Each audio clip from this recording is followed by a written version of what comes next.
Ici, nous sommes dans une clinique de fertilité, c'est ça? Nous sommes au Biodôme de Montréal, où la vétérinaire Emiko Wong et son équipe font de la procréation assistée avec des rainettes faux-grillons. On aurait un potentiel de 120 grenouilles qui pourraient se reproduire l'année prochaine.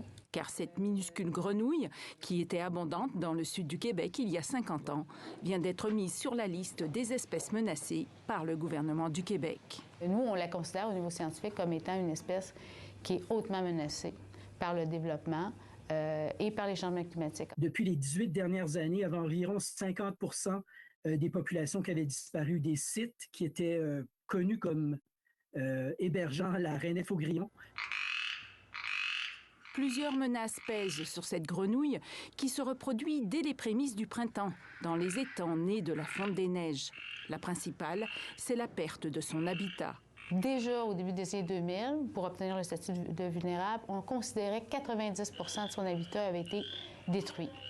Là, présentement, nos populations sont coincées entre l'agriculture plus industrielle qui a pris place avec les années et le développement domiciliaire de la rive sud de Montréal. Le réchauffement climatique est une autre menace, car si les étangs dans lesquels la rainette se reproduit s'assèchent plus vite, les têtards n'ont pas le temps de se transformer en grenouillettes. Donc ça serait probablement un mâle. Un comité de rétablissement de la rainette faux-grillon veille à sa survie. La première orientation, c'est de conserver l'habitat existant. Des projets immobiliers ou tracés d'autoroutes ont été modifiés pour épargner la rainette. On a aussi aménagé des étangs dans ce parc en banlieue de Montréal pour lui offrir des aires protégées. Allez. Le programme de procréation assistée complète ces mesures.